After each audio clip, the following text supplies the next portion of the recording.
Welcome to the only place where real, raw, and vulnerable conversations happen with IFBB Bikini Pros to give you an inside look at their struggles, strategies, mindset, passions, and all of life beyond the stage.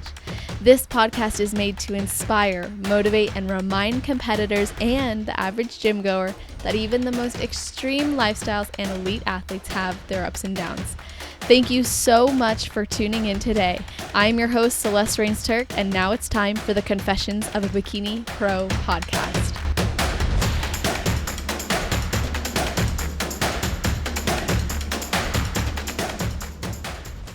Today's guest was born and raised in Oregon and currently living in Boise, Idaho with her boyfriend, Anthony. She started competing in 2017 and has done 19 shows total, competing every single year except for in 2022. In 2021, she earned her pro card at her 6th national show, which was the Olympia Amateur, where she was the first runner-up to the overall win, and she has since done 6 pro shows with mostly top 10 finishes and a recent top 5 finish among... Oh, wow. Well, watching the video, you guys? There was a photo in the background of her video that just fell. That's a perfect intro. And she took the house down this year. That's what happened. She showed up and showed out. But I was about to say, and those are among the best in the world. Is that not a canvas of the world? It is. That's awesome. Well, outside of competing, she works as a full-time sales tech. So I'm excited to talk about so many different subjects with this woman. So welcome to the show, Lauren, aka Lolo Kralovec. How are you doing? I'm doing wonderful today. A nice chilly winter Monday morning. Yeah, I had the heater going this morning, and now the sun you can see it's like hitting my arm, and this arm is getting really hot. So I turned it off, but I always have a heater blanket under my desk because my feet get freezing. Oh my gosh. I actually have a space heater under my desk, and I was like, I have to turn it off so it's not too loud while we're recording. See, it's like, I think it's a competitor thing. Like, we're always cold. And you know what? I'm actually really glad that the photo fell in the background because, and I love the photo. I literally have a canvas myself here, but because I forgot to mention on a few of my recent episodes that this is also a video episode. So now you guys get, a little teaser to go check it out on YouTube, celestial_fit. But before we jump into this episode, Lolo and I met back in 2022 at a retreat, and I've been eagerly awaiting this opportunity. So first and foremost, I gotta ask if there's anything you do or think about, or maybe a ritual you have before your heel hits the stage. Yeah, I knew you were going to ask me. So I actually thought about this a little while ago. So I was thinking about it, and there's not like a specific ritual I do backstage, but literally like how you're saying before my heel hits the stage, I can even picture it right now. I put my hand on that railing because there's always stairs right up to the stage, put my hand right on the railing, and I close my eyes because there's so much energy backstage, and I love talking to everyone while we're standing in line, and I'm watching the screens or like around the curtain, and I feel like that's distracting. So I always make sure I grab onto that railing right at the bottom so I'm not going to fall.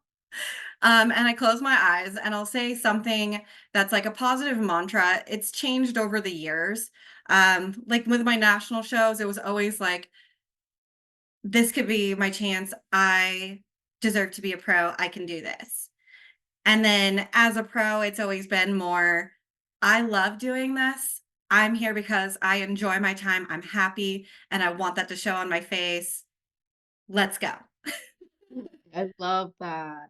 So usually it's just a brief moment of closing my eyes so like I kind of recenter myself and then say something positive about like why I'm there and what I'm about to like my intention as I go onto stage. That's what I was thinking. Like when you said that, I was like, I love how intentional that is. It's exemplifying how you want to feel and express yourself. It's not just a positive affirmation to elicit an energy that they'll receive. It's also like an accumulation of your journey and your commitments.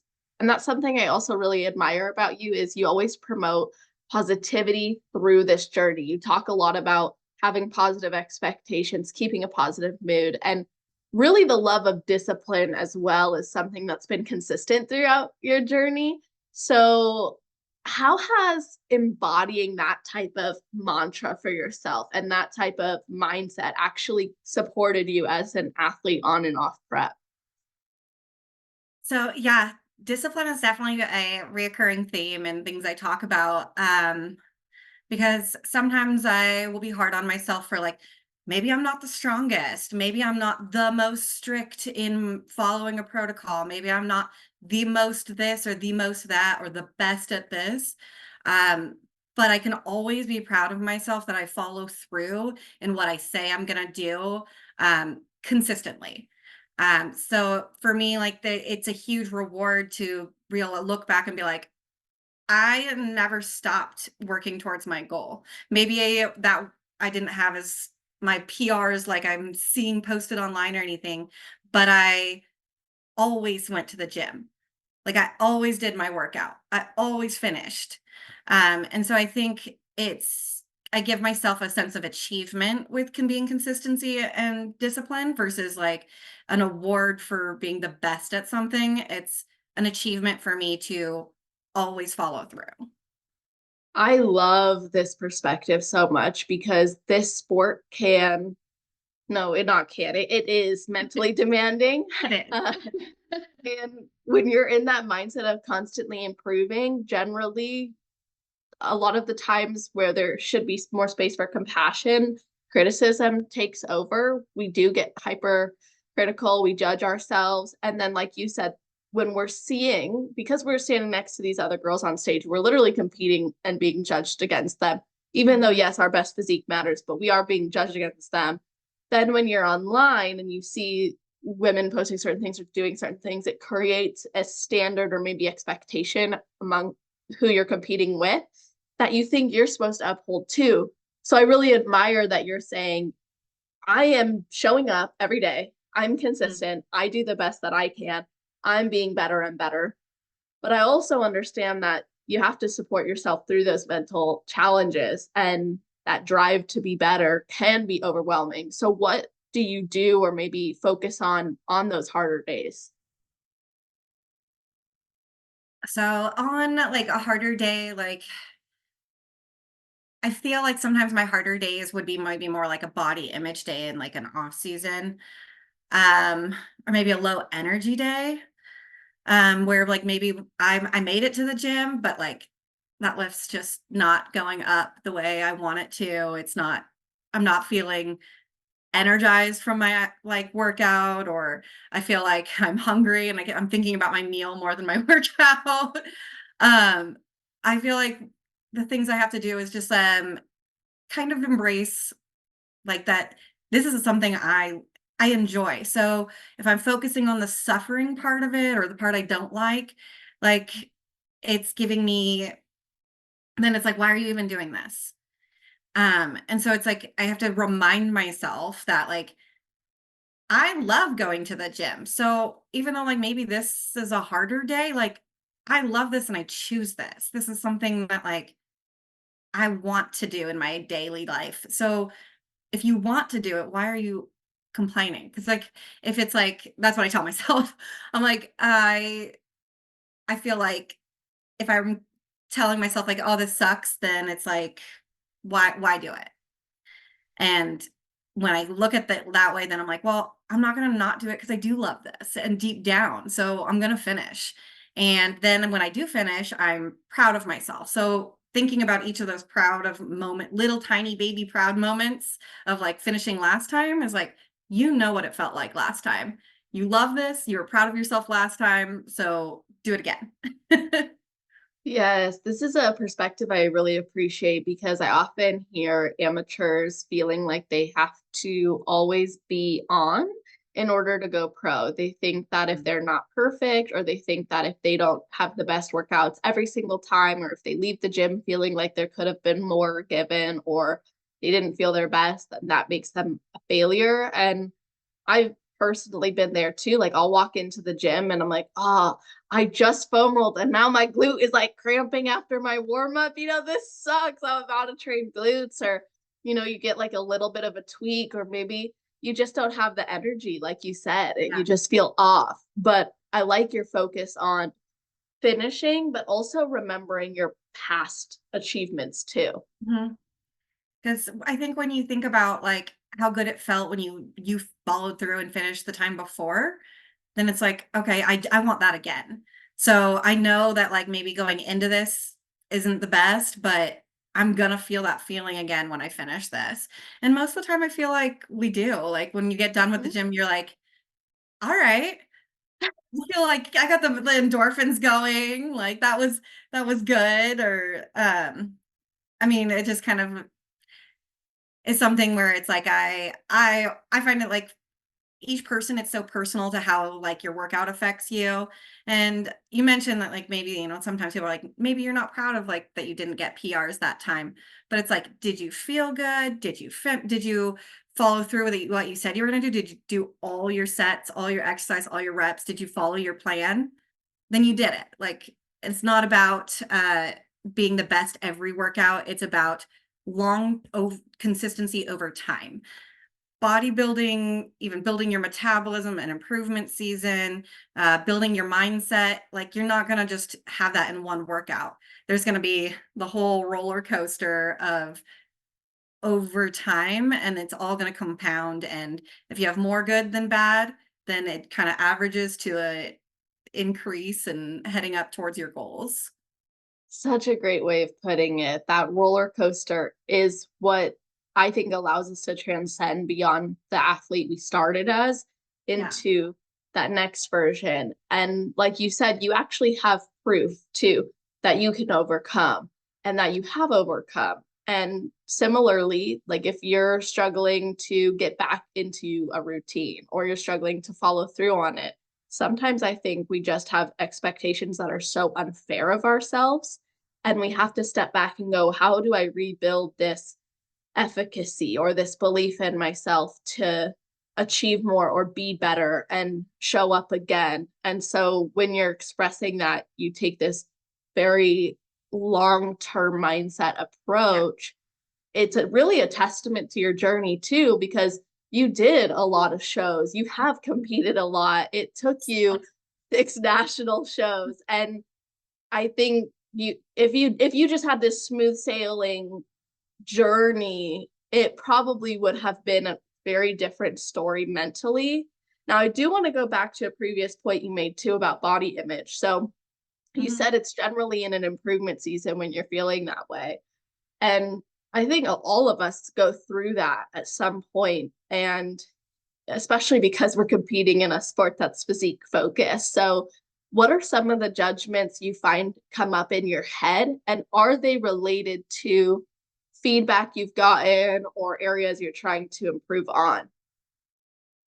Yeah, that's a really great subject. I feel like people or we as athletes deal with it a lot more because we go to such extremes. We literally push ourselves so far that that becomes like a normal for so long that when we go back to what maybe society deems as normal or as healthy, we almost are like, what happened to me? And it also depends on how you handle your post show, because it can be really difficult or it could be easier for some. For me personally, I actually have a hard time with my body image post show, and I don't always display that online because I think it kind of is an internal struggle. And sometimes I feel like there's a lot of pressure to be a certain way once you've achieved a certain level. Like once I got my pro card, I felt like there was a pressure to always look like a pro. And so I never wanted to share when I felt like I looked less than what I expected a pro to look like online or someone had different experience. But in reality, we all look the way we do in our own progression, our own journey, and with the efforts that we put in. And there isn't a designated look that you have to have at all times because we go through different phases. Um, but I find what has been hardest for me is more not necessarily feedback on my improvements that I need to make, but pressure I put on myself to that I think other people expect me to look. They're like, "Oh, you've achieved this," or "She competes this much. She is a competitor. She should look like she has abs," or should look like she has more definition. She put on too much weight." And so I think it's more, instead of me looking in the mirror and being like, "Do I like the way I look?" It's more like, I'm worried other people are gonna think I didn't handle my off season well, or I'm worried other people are going to think I don't look like a pro when I am. Um, and so I think it's more of a, as much as you wanna say, "Oh, I don't care what other people think." We do, or at least I do. Yeah. And so I find that's actually probably the harder part, is the pressure I put on myself for what I ex ex think other people will expect of me, instead of more, am I happy? Like, I am so happy, like, with certain things of this off season, like my prep jeans still fit my waist. That's impressive. And that's like, whoa, that's really cool. And I like get all excited about it, but then I'll like go to the gym or something and I'll have like, I won't want to wear a sports bra that day. And I'll be like, oh, people are just going to think I didn't do well with my reverse because I just feel fluffy. And then it's like, the win when I was by myself, but versus like when other people see me is like, I find that's where I have a harder time. This is a really great thing that you're sharing, and I appreciate your vulnerability in sharing it too. I really do wish more pros, especially, would discuss their struggles with this because one, you make a great point that you care what other people think. Let's be real, if you don't care what other people think, you probably are struggling with some sort of personality disorder. So Probably. it's good that you do. Um, and it's even better because it's within a community that matters to you. Mhm, And the unfortunate thing is that I think our community places a lot of unrealistic pressure on ourselves. And so it's really nice when we can hear people being real about that struggle or even see it. And it's not that you're struggling in your diet or your training, it's the way your body changes mhm, and how sometimes that doesn't align with what we define as the standard for the role or identity we're trying to uphold or represent. And when you have like a slogan of like only the best go pro, that's going to come with some sort of pressure to look a certain way. And I think when we don't allow ourselves or when we limit ourselves to only look a certain way or try to maintain that look for so long, we end up limiting ourselves more long term than if we let ourselves be uncomfortable and pursue that growth. yeah, that's exactly what I was thinking. Like, it's I feel like there's a little bit of looking past the expectations of others and kind of like trying to reframe your mind on like, okay, like, of course I care what they think, but what matters more? Like my happiness? Am I achieving other goals besides maybe a physical appearance? And just I feel like for myself, it's like, how do you get through that? Is like the number one question I get asked about it when I do share. I'm working on sharing more online about it. I was just talking about with a bunch of girlfriends who also compete about how we want to share more this season. Yeah. Um, and I've been working on a way like, how do I do that? Because I think the question people have for me is, well, then how do you push past feeling that way? And for me, it's a lot of reminders, like little reminders, like, are you getting stronger? Are you eating more for your to fuel your growth? Are your health markers better? Are you having a period? Are you enjoying time with your family? Are you able to have more freedom? Are you feeling balanced? Are you um, having more energy to do things you love to do in the gym?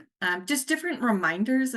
I use a lot of like quotes and positivity type affirmations. And for me, like sharing them online and like social media is like, sometimes it's not for others, it's to remind myself. Like, you really love the way this sounds, or like, this is a positive affirmation for your day. And so I like share it to almost remind myself. And it's not every day that's easy, or like, oh yeah, I just get through that, or I push through it. It's like I'm constantly reminding myself of, okay, well, what else is good in your life? Are there other positive things that you can think about? Because if you let yourself dwell on the parts that are hard, or the struggles, or the discomfort, then you kind of dive deeper into it. It becomes like a spiral, and then it builds, and then it becomes a huge big roadblock. Where if yeah, it's okay to acknowledge those struggles, but then reminders of all the positive things that are in your life, or the positive achievements you're also having, um, there's a little bit of give and take, and then you can maybe feel a little bit more peaceful with it. I love those questions. Those are you blank, those are really great questions to ask yourself and to fixate on other variables in your life outside of how you look or maybe what the scale says or where measurements are at. Like it's important to have other variables that define or represent success, including that of family, friends, social experiences, and performance, health. All of that is really great because if we only fixate on physique, we're missing a large part of this journey. And I also think it can be dangerous because if we only respect the prep process and only value that, it's going to make our improvement season so much harder because we don't respect that this is also it's the building part of the bodybuilding, and we do have to respect it as much as we respect the cutting and the prepping part of it. Yeah, it might not be the more impressive part, but it might actually be the more important part. I think that gets forgotten a lot. Ooh, that's a really good way of looking at it. And I loved your point too earlier about the reminders. Like you do need to remind yourself constantly and consistently. And something that's helped me too is remembering that some of those thoughts that I have are not actually indicative of the athlete I want to be or representative of who I'm trying to become. So those thoughts that end up limiting me will actually limit my behavior if I fixate on them. And I'm Yeah. not sure if you've experienced that, but when you have like a limiting belief or a doubt or a judgment, so if you spiral, it can lead to actually changing your behaviors in a negative way. Absolutely, because when you start spiraling towards it, then of like a negativity towards something that you told yourself you love, and you say you love the whole journey and the whole sport, and then you start building this negative energy towards it, then you might even start avoiding it, and then it becomes to maybe leading to other bad habits or falling off track in other areas as well, because you've kind of built this negativity towards something that's supposed to be a hobby, which is in definition supposed to be something you enjoy. Wait, you mean this is a hobby, not a career that determines my entire life identity? Right? uh, and it's like it is something that we is a choice to do, and something that's honestly a privilege to do. Not everybody can afford it. Not everybody can actually have the opportunity to even maybe compete. I mean, a lot of people I feel like have the ability to embrace maybe a fitness journey with nutrition and being in shape, but maybe not the actual full competition journey. And so it is really like a privilege to be able to do it. And when you focus on the negativity of it, then it's like you're taking it for granted. Yeah, that's a really great point too. And you have progressed so much in your own belief of yourself through your journey, starting as I don't think I'll ever go pro to then turning pro and thinking, well, it's just a blessing to be on the pro stage and then going to, well, now I want to qualify for the Olympia. So how has that belief in yourself evolved over the years? And what do you think has supported you in fostering that belief? This is actually something that's like kind of really important to me. When I started competing, I just was getting in shape at the gym.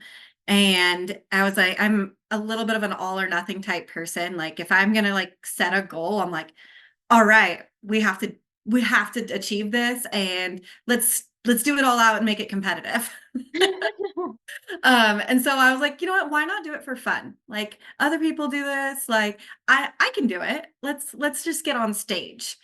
But when I was prepping for like my very first show, I had people approach me in the gym and be like, "Oh, so are you going to go get your pro card?" And I was like, Mm, mhm. "Why are you asking me that? I've never even stepped on stage. Like, I don't know. I don't know if I'm good at this. I don't know if I like this. I don't know if I can continue. I just want to try my best now." And it kind of was, it always felt weird to me that people like jumped from the start to like a goal way out here. And as much as like I like having long-term goals, I think there's something like when you set like the typical like SMART goal, um, the realistic and attainable and measurable, like there has to be what I call progress goals instead of just the dream goal. Like I if you like I of course when I was a beginning amateur in 2017, I was watching the Olympia. My coach was at the Olympia at the time. And I was like, "Oh my gosh, it would be a dream to be there. Would I love to do that?" Absolutely. But I didn't set it as my goal like before I'd even gone to a national show that I'm going to be an Olympian. It was a dream and then I set progress goals. So it's like first my goal is to be on stage. Okay, now I want to get nationally qualified. Okay, which I did at my first show, but it was that was just a surprise, happy surprise. Then it was like my goal is to step on a national stage and I did and I got my butt kicked and I was in last call outs. And then I had to set a goal. Okay, so I was there, I saw what it took, and I was like, yes, I want to do this. So now my goal is to place at a national show. And I hired a new coach and I worked harder and consistently and never gave up. And I did. I got third at my next national show. And when I got third at that show, I was like, okay, now my goal is to go pro. Like I know I can do this. It's not something that's a dream goal anymore. This is the next step goal. And then once I turned pro, I did a debut right after and I saw my pictures and I was like, I look just the same as I did when I was an amateur. So now I need time to set a goal as a pro. And maybe I shouldn't set my goal as like Olympia as my first goal because that's like the big goal. So I was like, all right, my goal is to get top 5 at a pro show.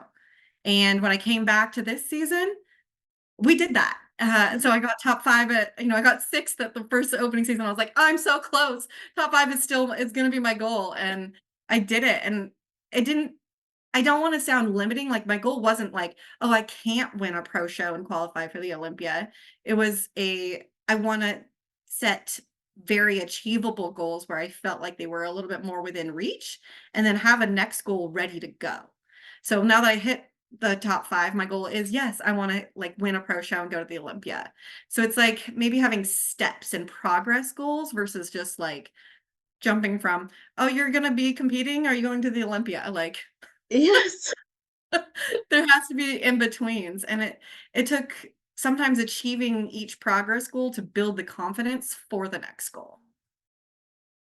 Yeah, I think your point about it not being about limiting yourself is really the key here. And I Yeah. think people who have all or nothing mentalities, which I believe you identified within yourself early on in this episode, I think those are actually really, really important because generally what I've found is people who do have all or nothing thinking can get stuck in a loop of failure.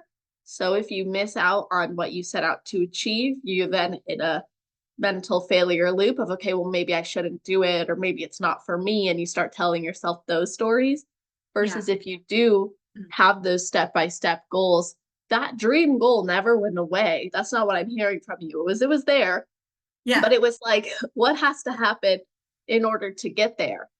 And what's super amazing too about that is you achieved every stepping stone and it sounds like it actually gave you that confidence for the next one. Definitely. I feel like it really helped build into the next goal.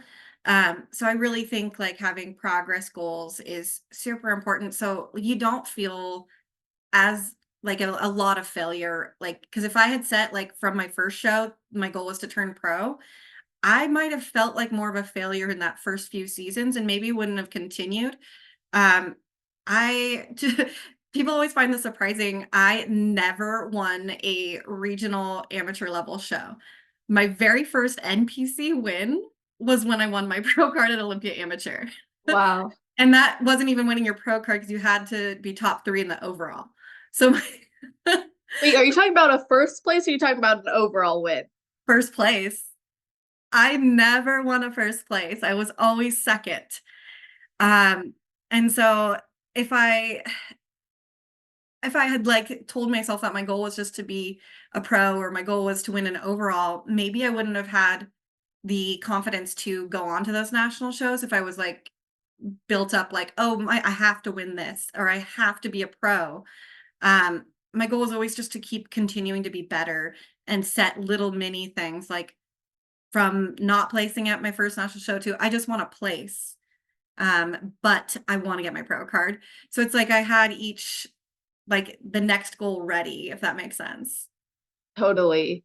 Yeah, I am actually so glad that you shared that statistic for yourself and for others to hear because that narrative that you have to win an overall before you go pro, I mean, I've interviewed over 300 athletes, and I'm telling you right now, not every athlete of all those 300 have won an overall. Um, Exactly.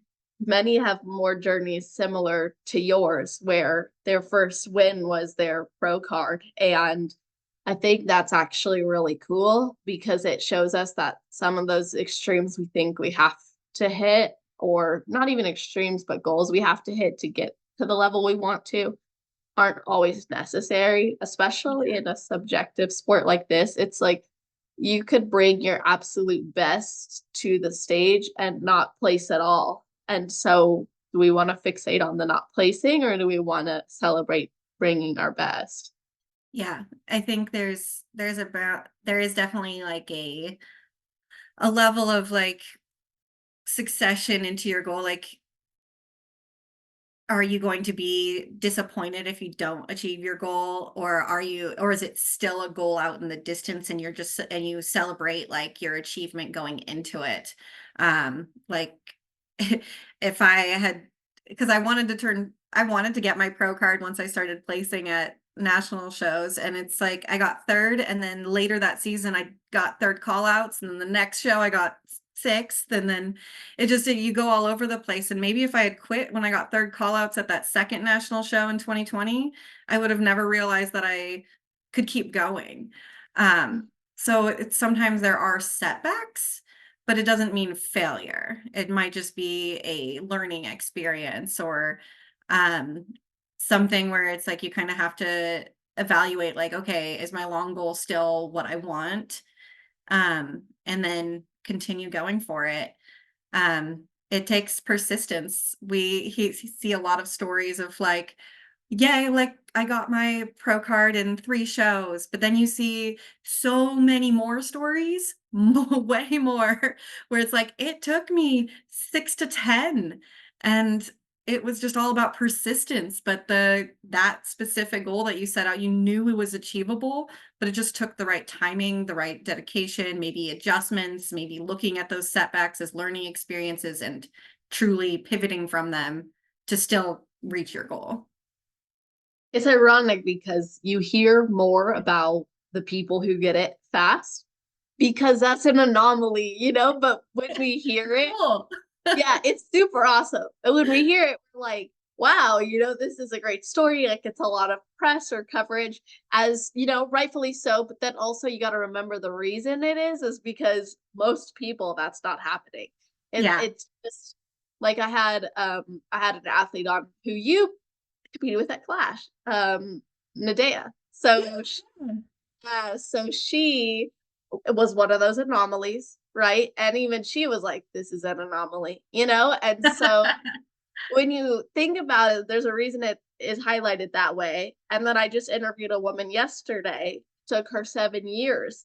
So, and the amount of national shows was smaller, but it was a 7-year journey. So it's just interesting. And your point about persistence is one that can apply no matter what, because I don't know that in the sport of competing, it's ever there's ever going to be a time where persistence isn't required. Because even those at the top, I think the target on your back gets bigger when you're at the top.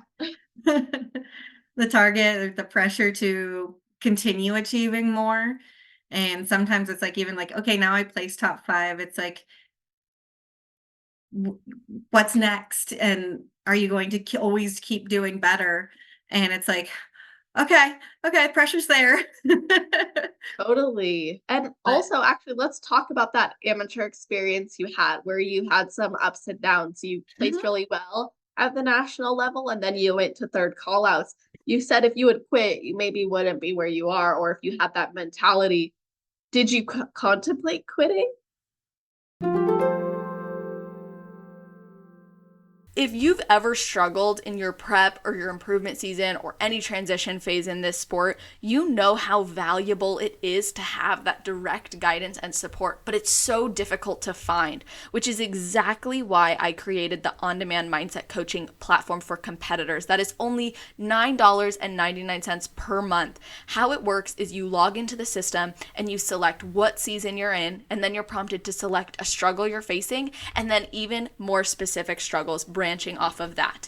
And at your fingertips, you will be given direct guidance and support with a PDF resource as well as video trainings. And you have tons of access to years of group coaching calls that you're more than welcome to replay and watch, and you get access to a live group coaching call every single month. So you're not only getting support at your fingertips, but you're also getting an incredible community there to support you along your journey.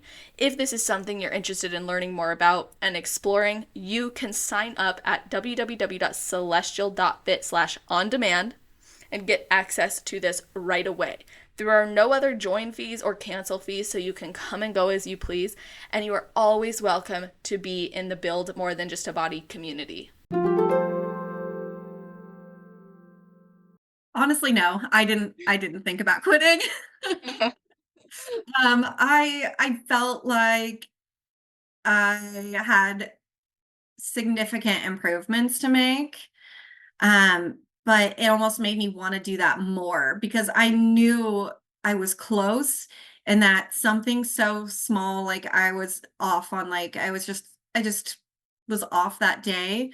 Something that little threw me off so much in my placing. So it made me actually have to learn that the little bits of details leading into it matter so much more than I expected. Whereas maybe like becoming a little bit off at like a smaller show might not have dropped me so far because there was less athletes or less level of high competition athletes. And so I might not have even noticed that those small, like, being off a little bit pushed me down so far.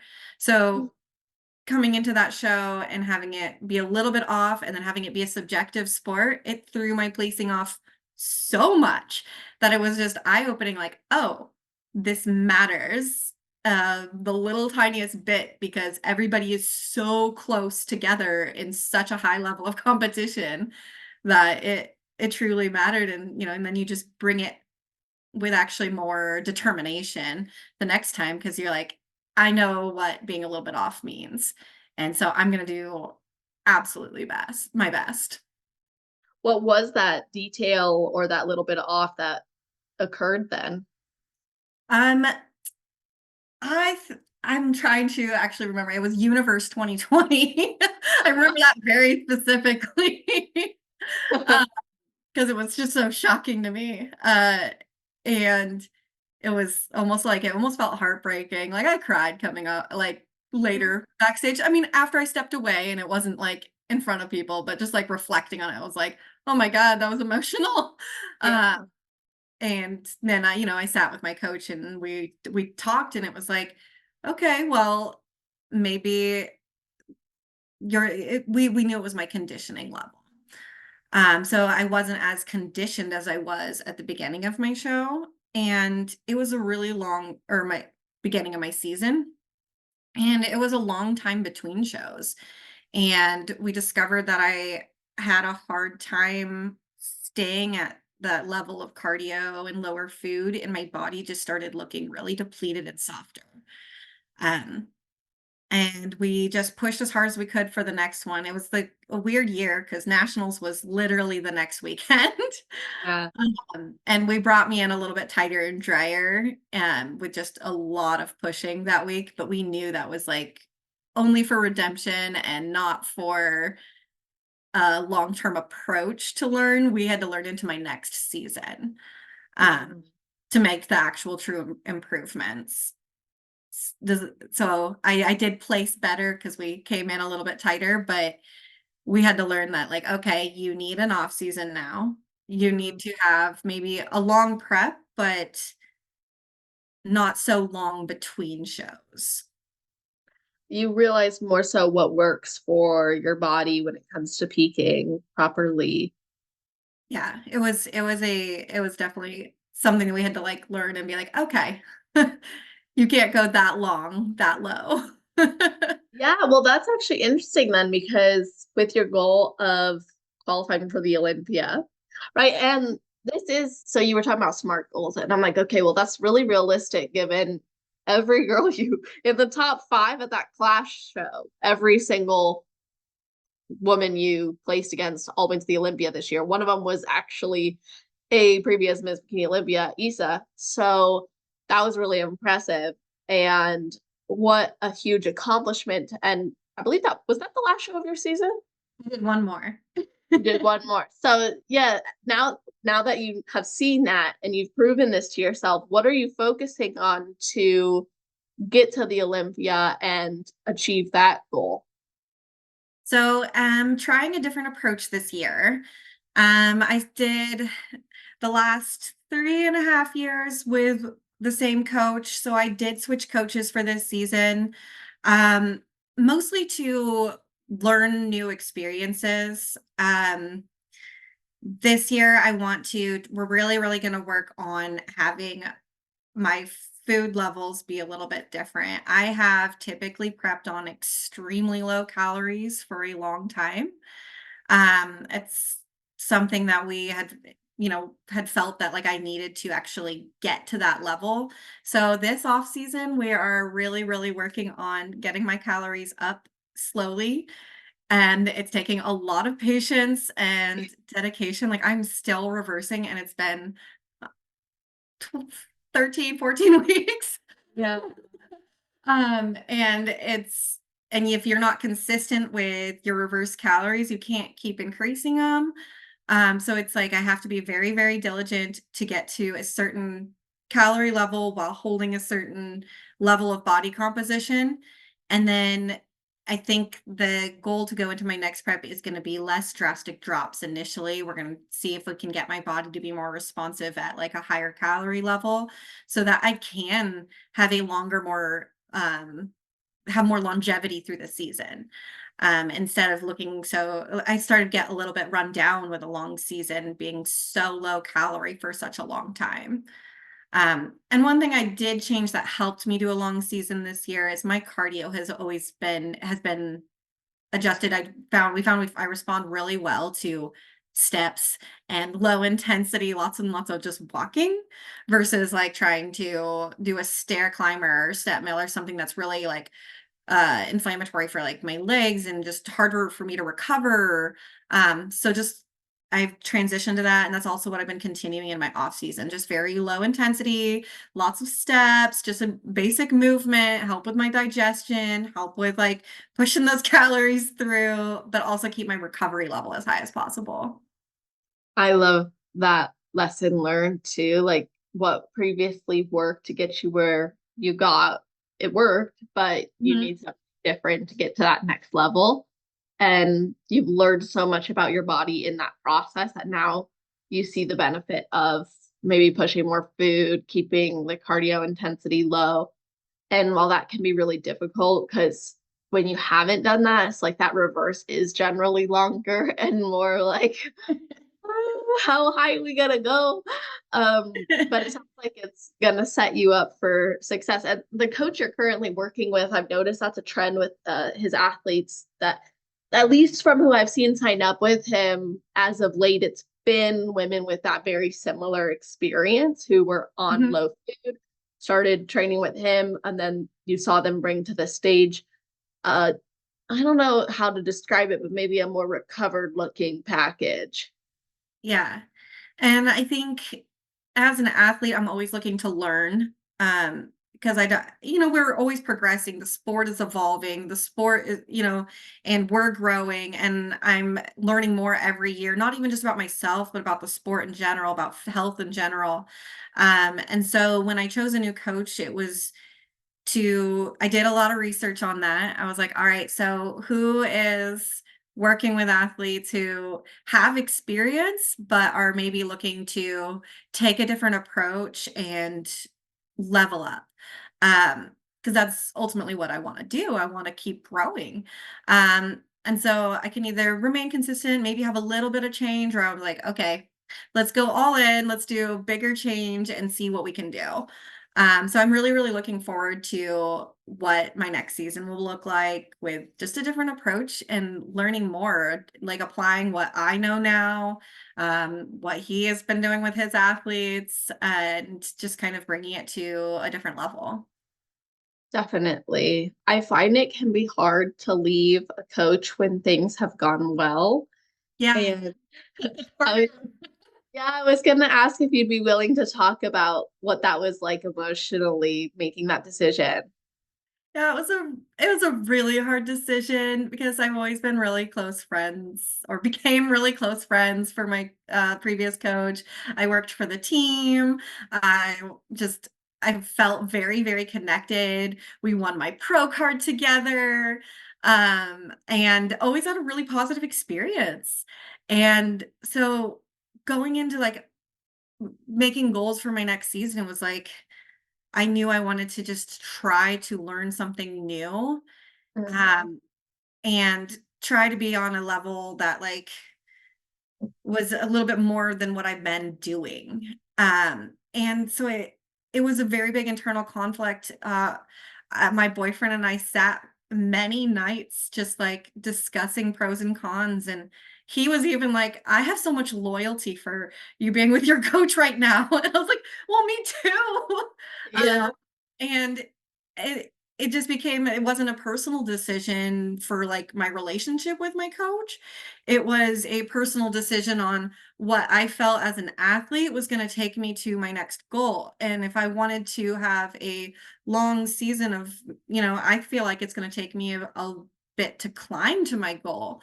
I don't feel like I'm an anomaly who is just going to new coach, I'm gonna step up there and win. I mean, that would be amazing, but I am prepared to fight for my goal, and to get there, I need some it's the kind of like the saying, like, if you wanna change, your habits have to change.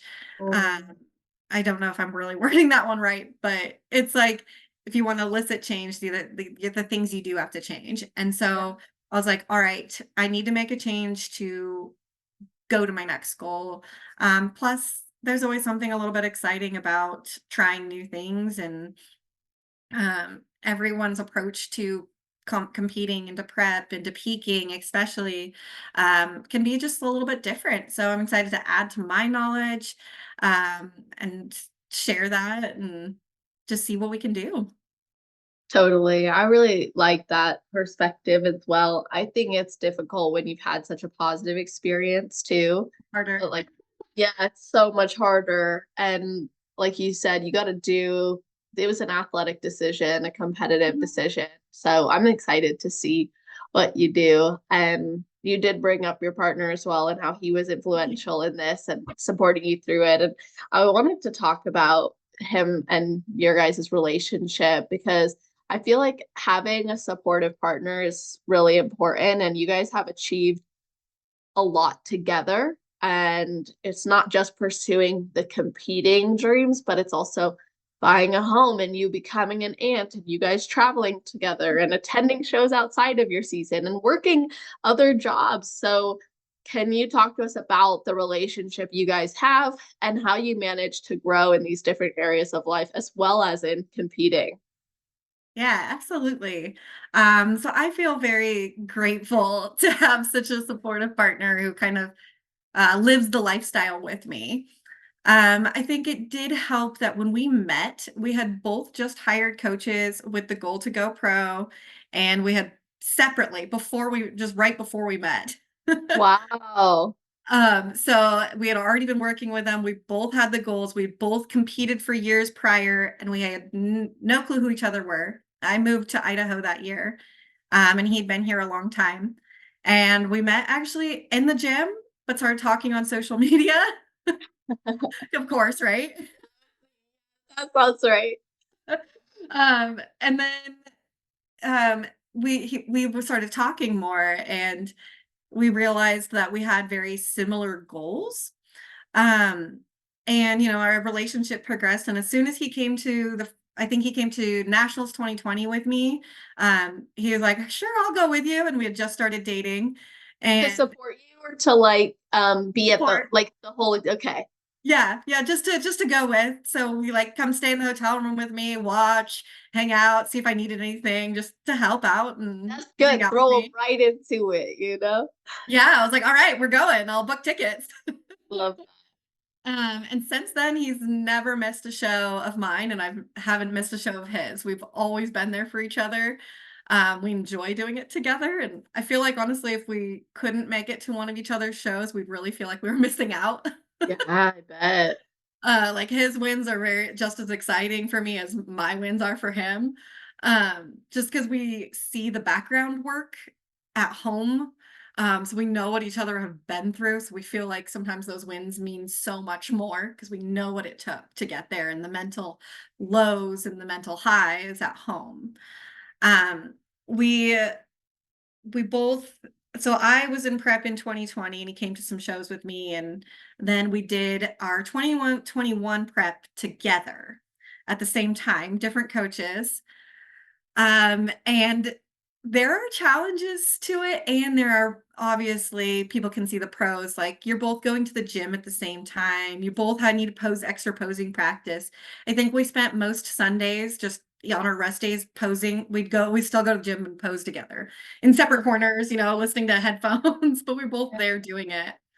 Um, but I mean, it wasn't always easy. I mean, two people prepping, you got some hangry moments, and when both are hangry, you kind of have to like step back and be like, okay, this isn't you. This is us just both having a challenging day. And I think it's kind of one of those things, no matter if your partner is in prep with you or not, we really learned over the length of our relationship that we're on the same team. We both want each other to win, and that it's not 50-50. Someone's going to have a low day, someone's going to have a high day mentally. And when you kind of have to balance each other with that. If your partner is having a really hard prep day, maybe you cook the chicken.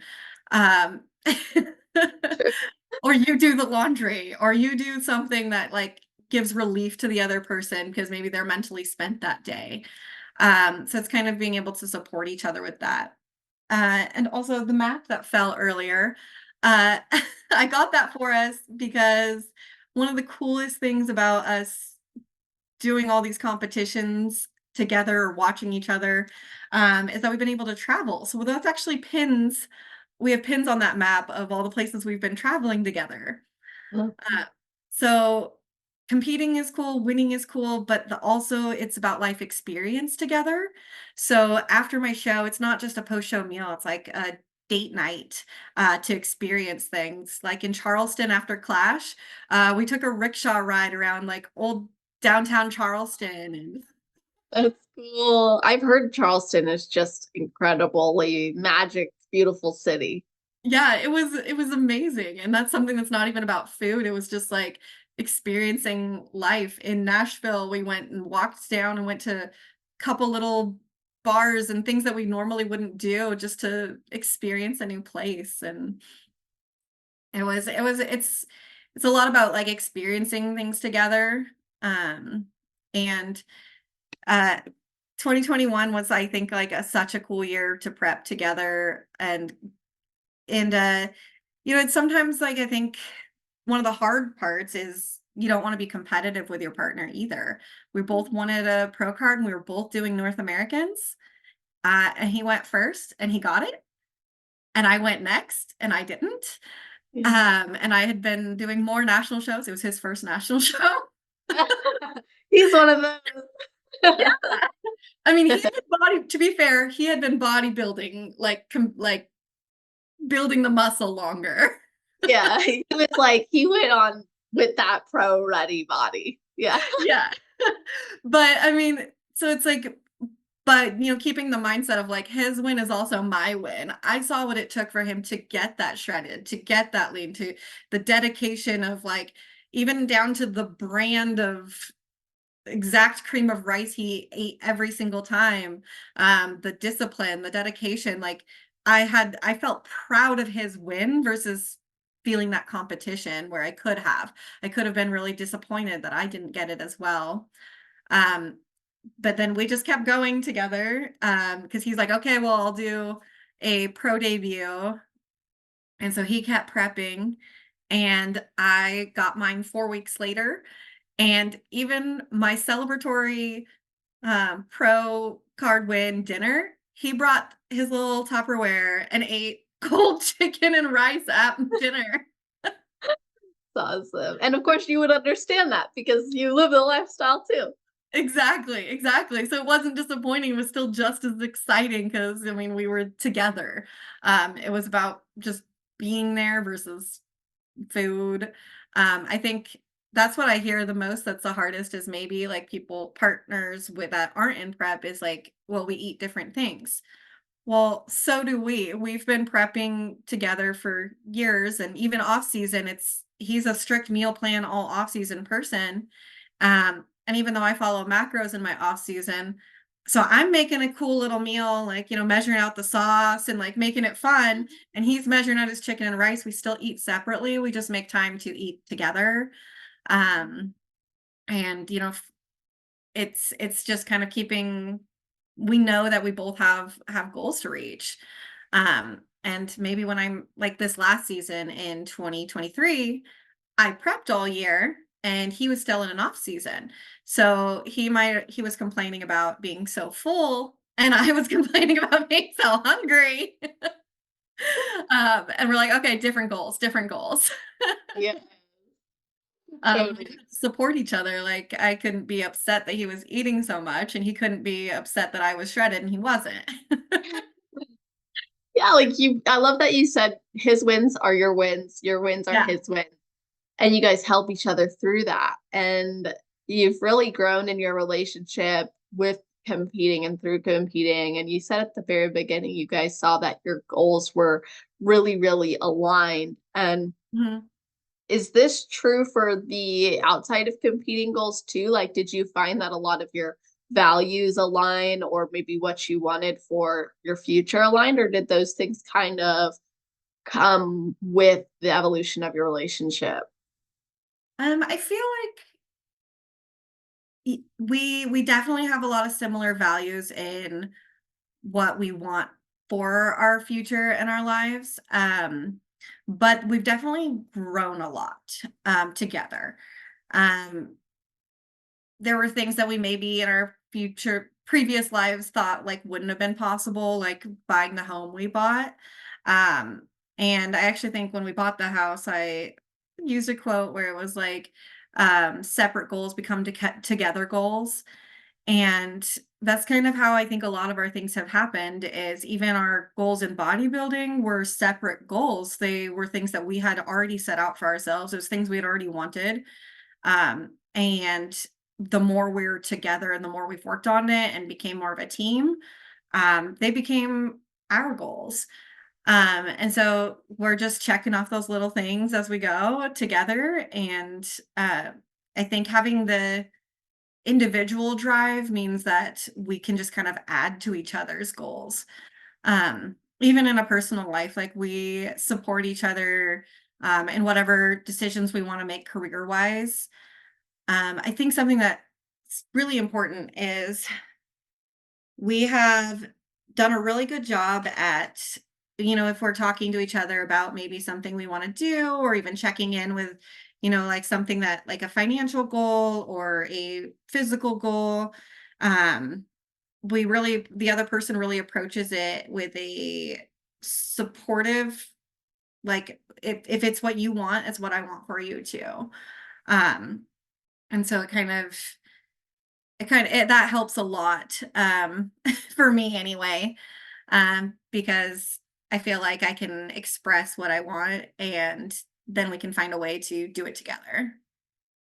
I think that is really important because if that actually, I think, is probably what contributes to your wins being his and his being yours because you're on the same page with what you want. And Yeah. I personally found this year, I also bought my first home and I also became an auntie, just like yourself. And I think that those goals outside of competing also give a new, maybe meaning or focus or purpose in life that Mhm. is really gratifying. So I'm curious how actually achieving those dreams that you've had and that you just mentioned has contributed to both relationship and life satisfaction. Oh, that's a good question. Let's see. Um, so okay, ask again. Yeah. How has achieving your goal of buying a house and maybe even being an aunt or even work goals contributed to life satisfaction and relationship satisfaction? Um, okay. Well, I think achieving certain things like especially I think buying the house was a huge one. Because not only was it a big financial win, like we had to prepare financially for it, but it was also kind of a commitment thing. Mhm. Clearly when you're buying something that's of that much value, and you're kind of in it together and um, it took a lot of pre-work, like communication about finances, which can be difficult in a relationship. And then communication on ongoing, like, are you also going to be able to support the other half of this? Are you in this long term? So I feel like that really helped our relationship kind of go to a next level of like commitment.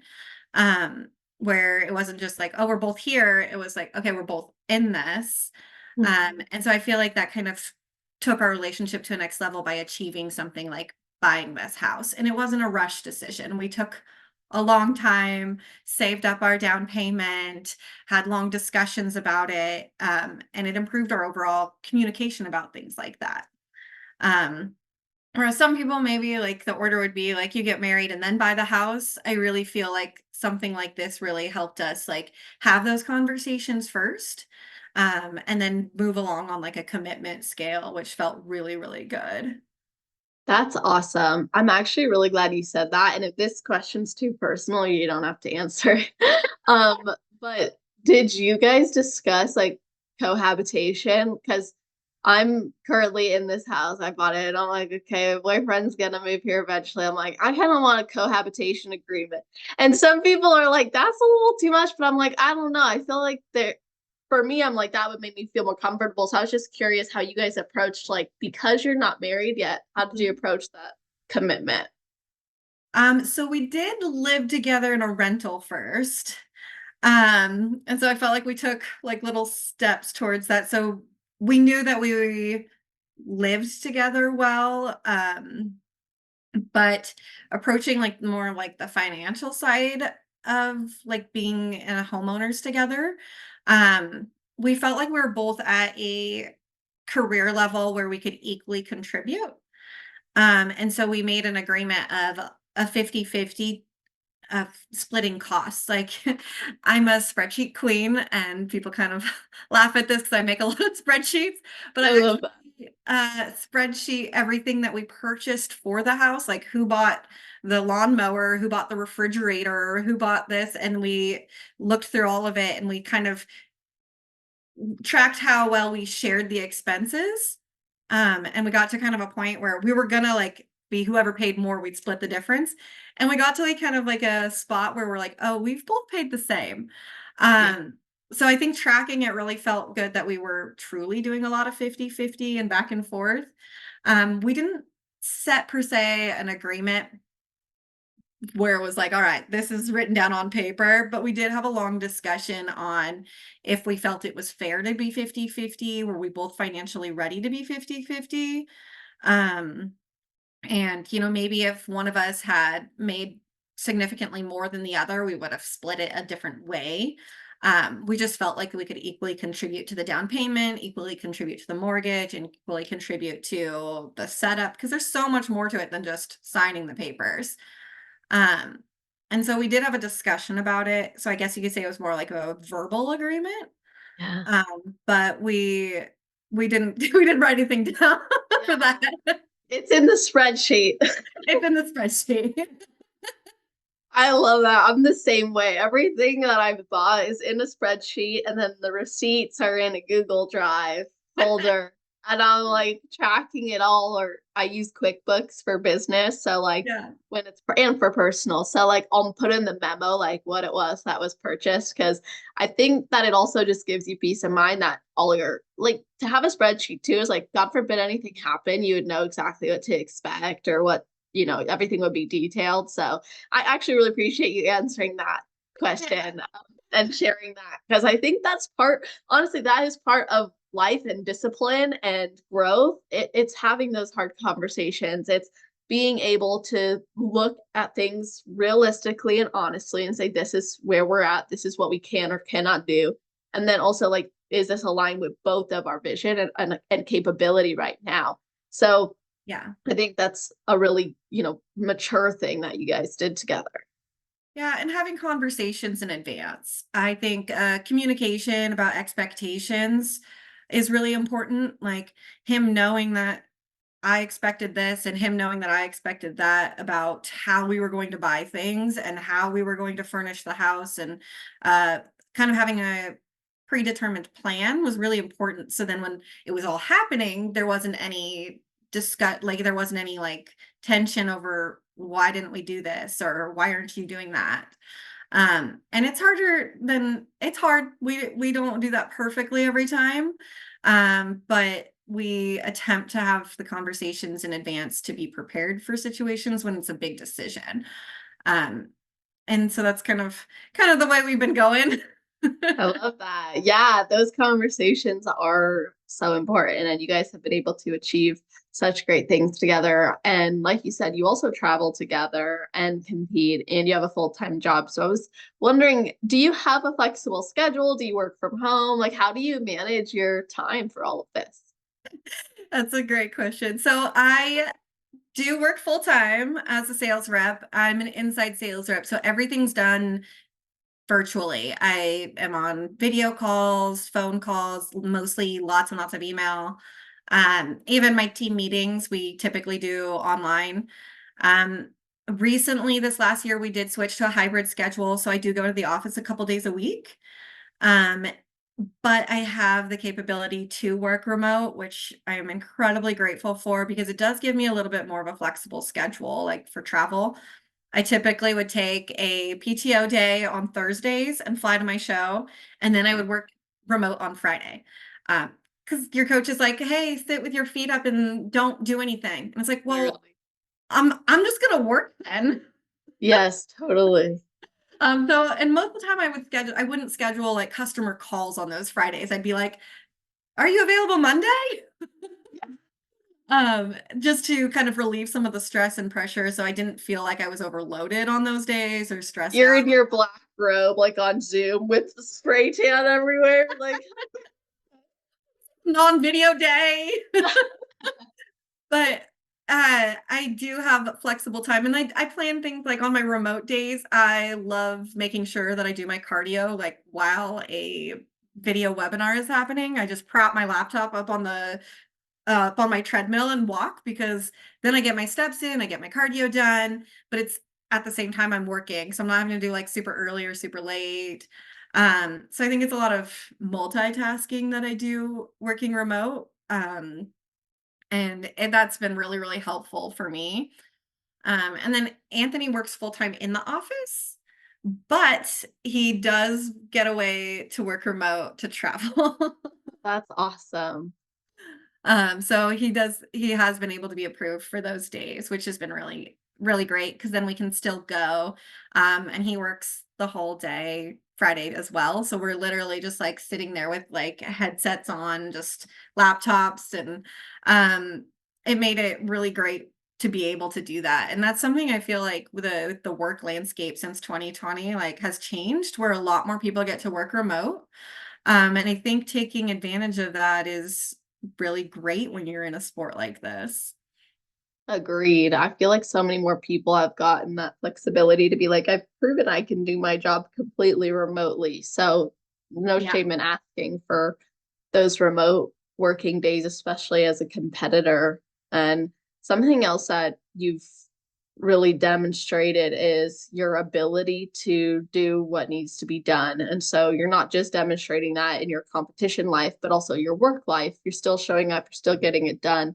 And that's contributed to your success. And I want to switch gears just a bit to how you made improvements all these years and how you've, because you really have. If you look at your very first photo on NPC News Online, it's like, holy crap, this girl has grown. Like, it is awesome. So, how do you think, or maybe what do you think has contributed to all of that growth? And what do you think are the most important factors when a competitor is trying to make those types of improvements?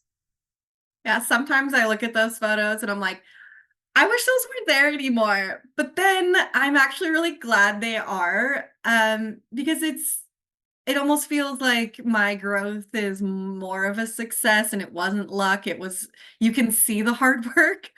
You can Uh, see. I think that's kind of cool. There are like, especially here locally, we have a really great gym that we go to that has a lot of beginner competitors. And some of them will see me posing now and they're like, oh, I could never be there. And I'm like, but you didn't realize where I started. Like, Mm. I was just like you. And so I think it's kind of almost more inspiring to see that journey for people who are also maybe have a long ways to go. Um, I think one of the biggest contributors to overtime growth is that I never stopped. Like, I didn't say, oh, this summer I'm just not going to, or oh, this summer I'm just going to not track and I'm going to just lift when I can. I never stopped. Even when I took 2022 off, it was like, this is still an improving season. Sure, I've taken like a weekend or a deload week, things like that for recovery, but I never stopped. I've always been an athlete since the day one I said I'm going to compete in a bikini competition. I never never stopped going to the gym. Mhm. Um, and I find that I didn't mentally need any like crazy long break or anything from the gym. Because maybe that's why someone would, or if someone got discouraged, they'd be like, oh, well, it's just life that took me this other direction. I knew that bodybuilding always kind of added to my life instead of being something that took away from my life or was a distraction from my life. It always has been something that I think I had to keep it as a mindset that it adds. It's something that's beneficial. I like the way it feels. I like being in shape. People think I'm younger than I am because I look fit. Yeah. Well, how old are you? I'm 34. Yeah, no, I thought you were so much younger. That's so crazy. I swear, and every single time I talk to a competitor, I'm like, wow, we all just looking younger than we actually are. Just the life. It's a fountain of youth. Just stay fit. But I think, yeah, my biggest contribution to a long-term improvement is just kind of what we even started the episode with, is like my reoccurring theme of consistency and dedication. I'm not the strongest in the gym. I really don't do big PRs. I'm not the most intense focused. But I'm always there. I am very, very consistent, and consistency over time really, really pays off. And when you took that long improvement season, you mentioned, obviously that didn't change. It wasn't like that's my first longer improvement season. You always had improvement seasons, but that was like a longer one.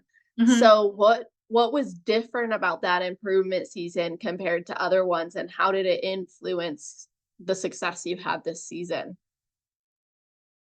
I think there were good things and things that like maybe I wish I would have done differently with that long of an off season. It is the time that I reached the highest food I've ever had consistently on like tracking macros. It is a time period where I spent the most time off stage. And so I felt like I didn't over diet my body. I was able to do things like I stopped birth control and felt very regulated in my cycles and hormones because I gave my body that like long time to recover and feel healthy. But I did reach the highest body weight I'd ever reached. So it took a long time to diet back down. I didn't even do the first shows I wanted to do in 2023 because it just took so much longer. So I felt like it was actually kind of difficult because of the weight I did gain.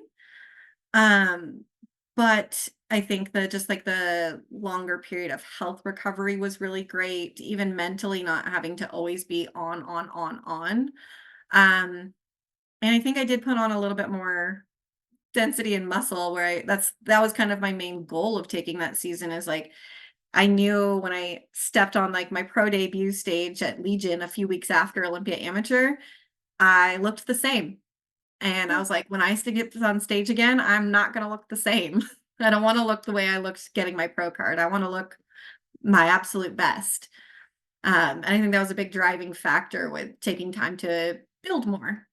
Because I'd always done like just like 6 months, a season, not a whole year, and then into the next prep.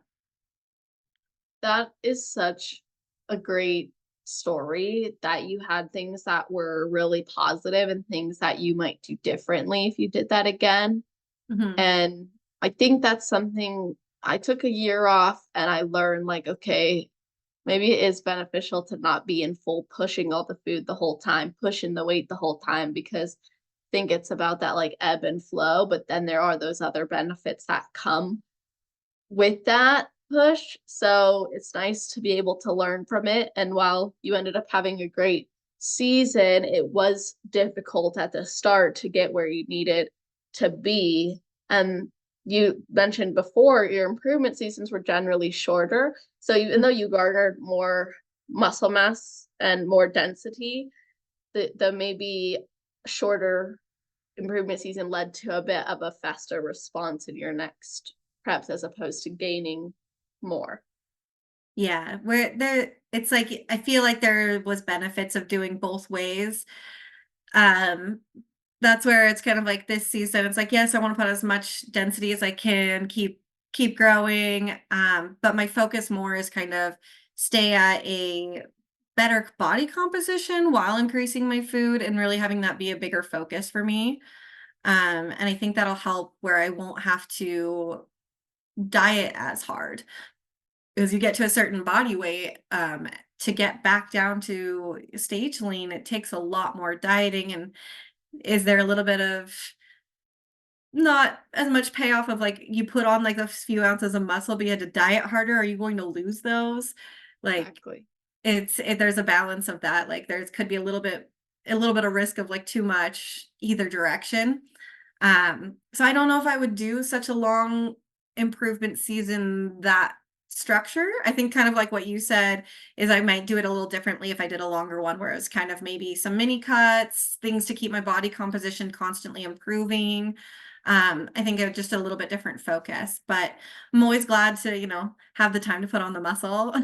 Yeah, it's such a nice phase to be in for so many different reasons. And I think like I've come to this point where I'm like, I know I need to stay in my improvement season if thinking about prep just doesn't sound uh too exciting yet.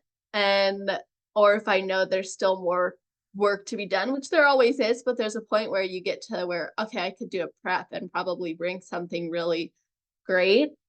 And like you focusing on the body composition, I know this improvement season, I got up to a weight that was like somewhat reminiscent of a version of me where I was like, I don't want to keep pushing a weight. I don't want to go through another weight loss prep. Ended up being that I was having a lot of SIBO and gut health issues. Oh, Treated that. yeah. We treated it. It was almost like a mini cut. Treated it. I dropped 10 pounds and now I've been maintaining and eating more food than ever. So I think those intense growth, proper reverse diet, intense growth focus, pushing as much as you can, but then also being mindful enough to know, like, if you're not feeling your best or if where you're headed isn't necessarily going to be conducive to where you want to go, it's not being fearful of gaining weight. It's being mindful of how you do it Yeah. and how you feel. Yeah, like, and for me, like, sometimes I don't feel like I wanna eat more because I don't wanna gain the weight, but then I think back and I'm like, "This food is going to help me prep better, it's going to help me grow more." And so thinking about it not as, like, food's gonna make me gain weight, but food's gonna make me grow muscle, food's gonna make it so Yeah. my metabolism responds better in my next prep. And just kind of having a different look at it, and things like maybe a long improvement season, you do adjust things for like it gives you the time for correcting health issues like gut health. For me, it was coming off birth control and just being more regulated.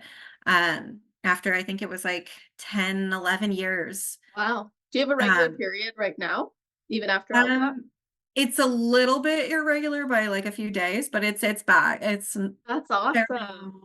normal. Which I think is a good place right now as an athlete, Great. or I'm tracking it, and I was like, "It was 3 days different this cycle," so but that's normal. I know, right? I'll like look at mine. I'm like, okay, 27-day cycle. Then it's like a 32-day cycle. I'm like, okay, that's within range. It's not too long. It's not too short. It's happening, I'm tracking it, and I think, just over time, it's been more and more consistent, but, yeah, it's been great to kind of I did my whole prep, with no birth control and everything, and I felt like everything was a lot easier on my body for that, and I'm glad I experienced that in my last improvement season because it gave me time. I was like, "What if I have a big fluctuation?" I didn't have any stress of like, "Well, I'm in prep." It gave me the time to let my body regulate while I was like not worried about fluctuations. That's such a great point. And was there a reason you came off birth control? Was it so you could be regulated or? Yeah, I think a lot of us, especially more and more recently, maybe it's just I'm doing more research, are a little bit more cognizant of like where our hormone levels are, getting labs done, looking at that. I feel I'm glad it is, but it's a lot more common to do now than it used to be. And bodybuilding's already hard on our bodies, and can cause some extreme dieting can cause hormone changes. Not for the best sometimes. And so I think I wanted to be able to get my labs done on a without synthetic hormones. I wanted it to be my body and actually really check into where I was naturally, and be like, am I healthy naturally? I And think that's really cool. that was a really big deal to me, and, I was pleasantly surprised that everything went fairly smooth, but I think it gave me a lot less anxiety that I didn't have any pressure of, like, that I was starting prep or, like, that I was, like, trying to cut or, anything like that. It gave me the time to be like, "Okay, I can wait months," because it's a month between each cycle. Like, you have to wait months to know if it's regular, and Wait, it just, like I felt like it gave me time to happen in the background. And improvement seasons are a really good chance to work on things like I have been having issues with my shoulder. And I didn't want any inflammation when I was in prep. So I was just like, don't touch it. And mm, then now I'm like, okay, improvement season. I'm seeing a physical therapist. I'm getting body work done. I'm getting massages. I'm doing PT exercises. I'm making sure everything's in place right now. And even you can see the bruising and yeah. Oh, it's worth it, to do that now because I don't if, like, I have a reaction to some inflammation from it, like, that's okay. That's good. I'm being able to work on things right now that make me healthier long term and are just gonna improve my prep next time. So so true. I think Improvement planning seasons are things like great for that. surgeries, injury recovery, I mean, you can't always plan when your injury is, but free from prep. I think it's a great time to do it in an improvement season is just you get the chance to let it ride out. Like gut health might take you a little time or it might take someone 6 months to have a corrective protocol. So it gives you so much time to regulate and work on those things while you're achieving your other goals and while you're working out. That's been my biggest lesson recently, or maybe even just through improvement seasons as an athlete, is it's not just improving for the stage. There's so many things that are being worked on, like you said, behind the scenes to help the stage look, yes, but also support that longevity. You also mentioned surgery. So I want to ask you about your breast augmentation. So you did that in one of your improvement seasons. And I did. I think you've probably got this question so many times, but I'm going to ask it on the podcast, which is, how has getting that, if at all, impacted you as a competitor? So I got my breast augmentation done in January 2021. So it was right before I started prep for the season I got my pro card. Um, I think I think the hardest part was that I actually felt fairly good after my surgery, after the procedure was done. And so I wanted to just jump straight back into working out. And it was very, very hard for me to take it slow. Because I knew I was going to be starting prep soon. And I was like, I just want to do everything I can before we're starting prep. And so I think slowing down was difficult, but a good experience, something I needed to do. Um, and I did go under the muscle.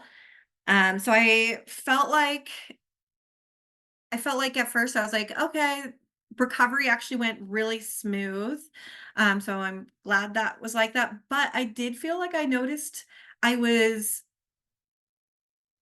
very tentative to push too hard in certain things, like anything that was pressing, anything that was like really, really strong and pulling. I used to do pull-up challenges all the time, and then I went to like a year without doing any. It made it very difficult for me to continue doing that. I felt like I lost a little bit of pop in the front delts for a whole year because I was just so tentative to push there. So I wish I could have told myself like that there was a balance. Yes, you needed to give yourself that recovery time, but then there was a time where you could have gone back to it. Um, I don't regret doing it. I love having them. I think even if I didn't compete, I would still do the same thing. It gave me a little bit of confidence, I would say. I enjoy the shape. I don't feel like I've ever had a very curvy shape. So muscles, having a breast augmentation, I feel very more, I guess you could say, feminine. Especially when I started getting so lean after certain competitions and you could just see like pec lines. Mhm. And so I felt like it was a great addition to just not even like my overall stage look.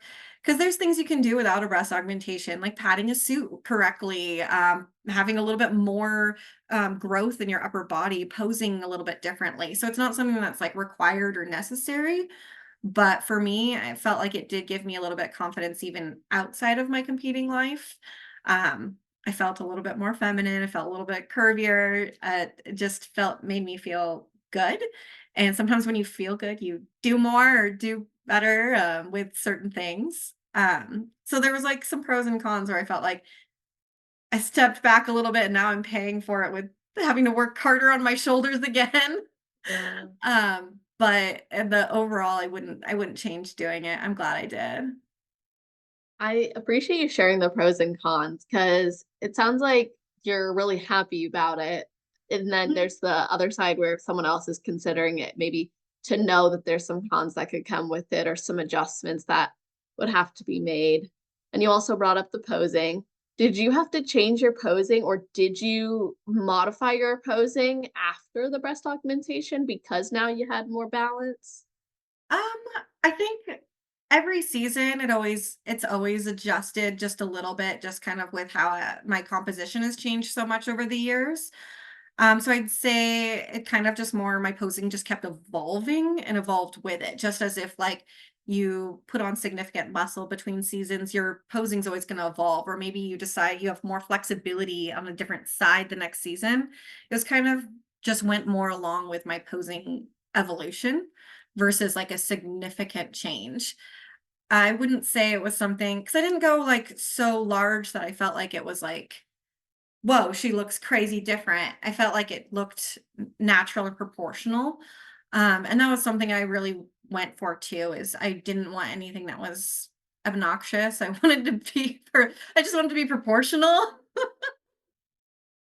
I think even in bikini, we see that a little bit more because we're like, all right, and bottom, we want it to be even, we want proportions. And so I think it helped me visualize that being Yeah. proportional too. That's actually a really good point because I know sometimes the concern competitors have when they decide that they're going to get a breast augmentation is how it will look when they're super lean again too. Mhm. So they're trying to size not just for their improvement season body, but also their prep body. So how did you know what would even be, or maybe how did you consult with the surgeon on what that would look like? So I actually, when I went and did my consultation, it was post show, like just a couple weeks. So I was really fairly lean when I went in. Um, and so the surgeon could actually really see kind of like my pec muscles. Yeah. And like the width of my shoulders and things. Like we even went with a more of a medium profile that had a wider base just because of the width of my chest.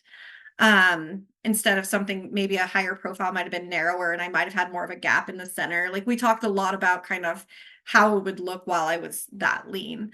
So I did go do my consultation while I was lean and then scheduled it after I had reversed a while so I knew I would recover better. Um, and so I think that helped my surgeons see kind of what I was trying to achieve.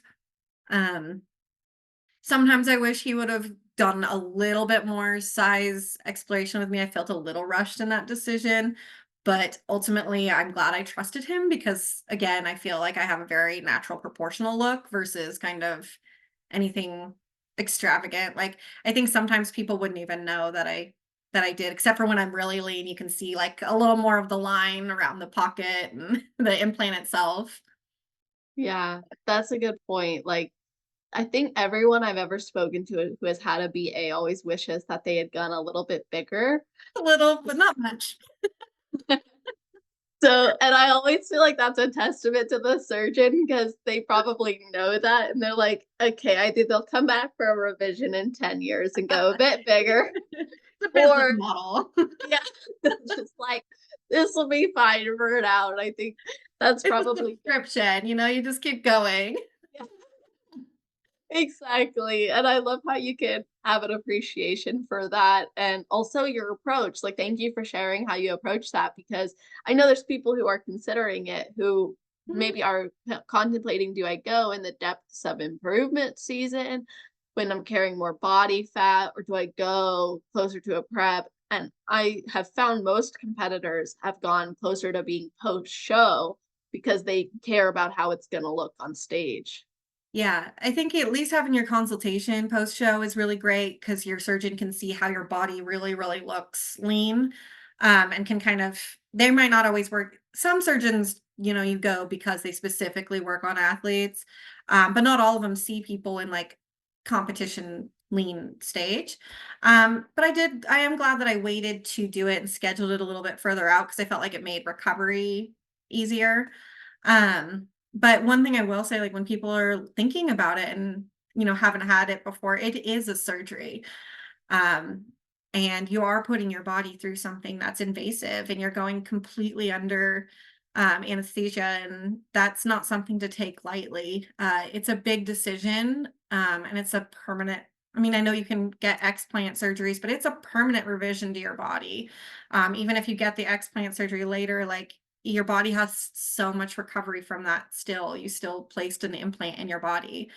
And so it's not something to take lightly or be like, oh, I just want it because other people are, because I see a lot of most pros have it. There are top pros that don't have it, and it's not something that's required.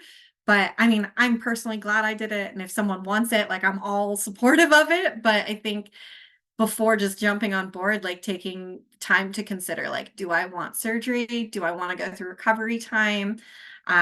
There are, I feel like I've had, even though I felt like I had a very smooth recovery, being an athlete, I feel like there are things like going under the muscle. Like I still have it's tightness and some scar tissue under my serratus right here where maybe I don't know if it's from the surgery and it makes some lifts difficult, like some lat pull downs and pull ups and things are still just, they don't hurt, but they're uncomfortable. And I have to work around it or push through it because I elected to have the surgery. I like the way you worded that. I think that's the reason. Well, that's one of the reasons why I personally wouldn't, because I know it would drive me. One, I like having itty bitty titties. I like not. I like when I get annoyed when they're swollen before my period and like they feel in Right? my way. But then again, I'm also like when I'm wearing a push-up bra, I'm like, who's that?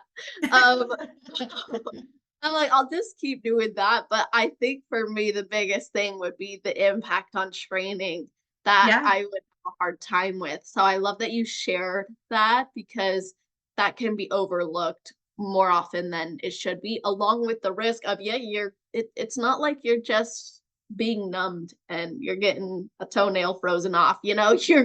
literally in a surgery and having something foreign put into your body. Yeah, so I think it is something that's a huge consideration to take in the fact that you're really going under surgery.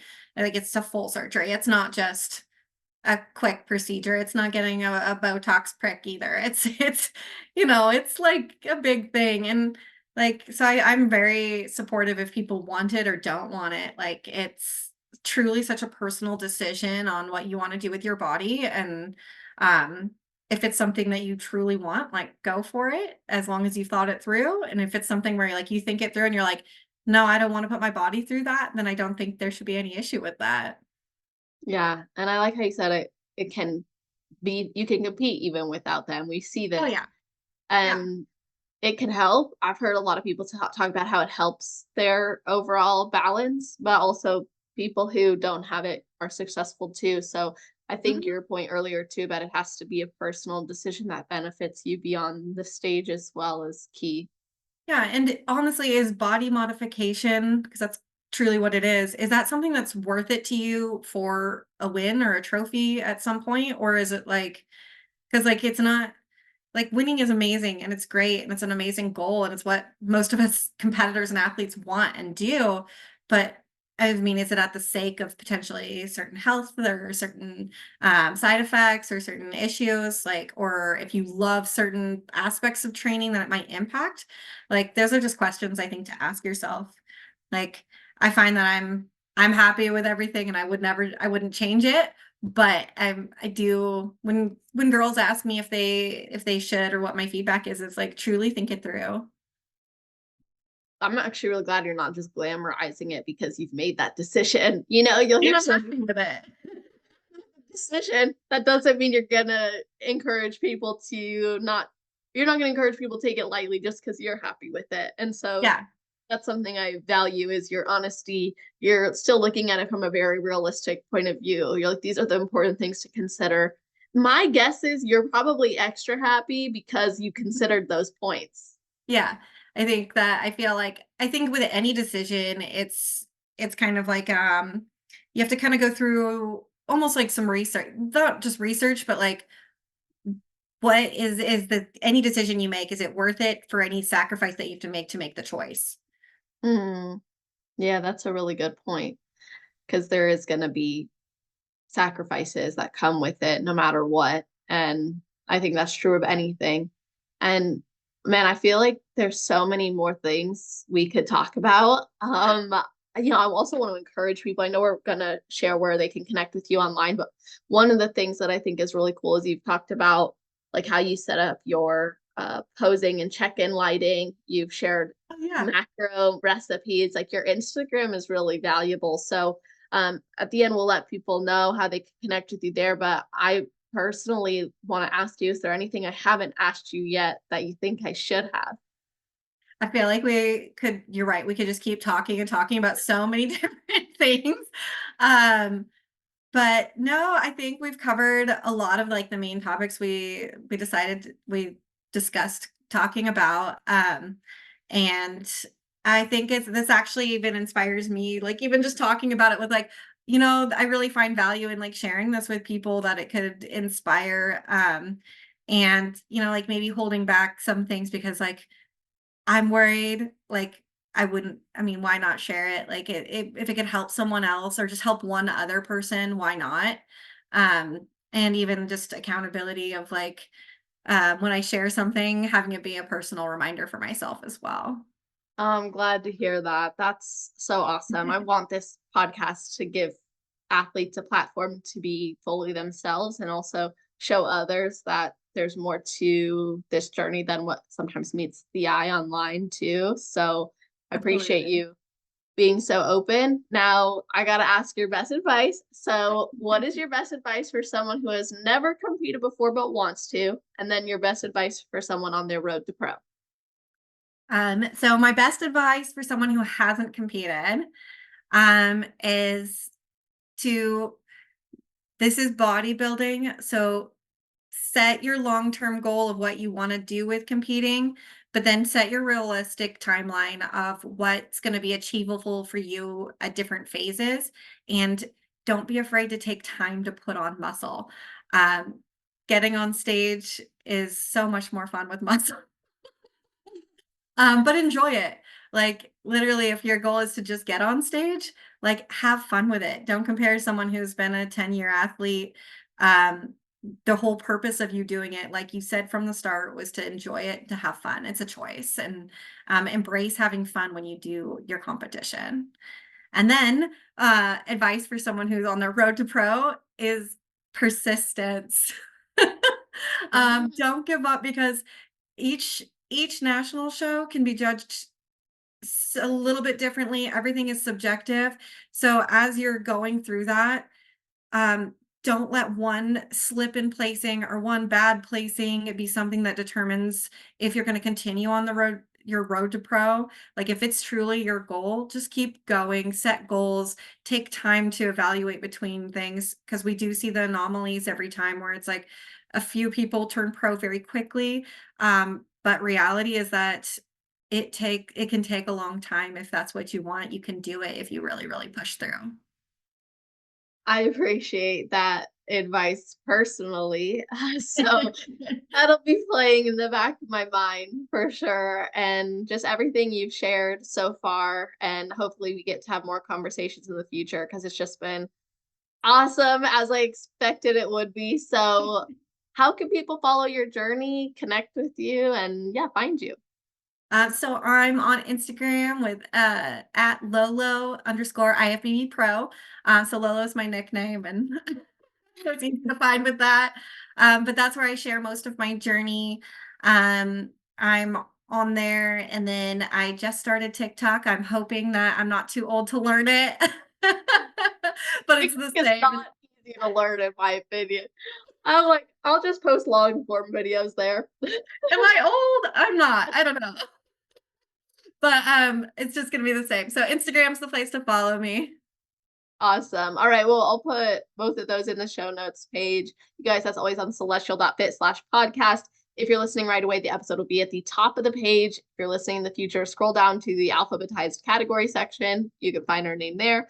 Not only will you find all the ways to connect with us, but you're also going to see a full bulleted list of all the topics we covered. You'll see episode timestamps. If you're watching this on YouTube, you should be able to click those timestamps as well to go back to your favorite parts or share it with somebody else.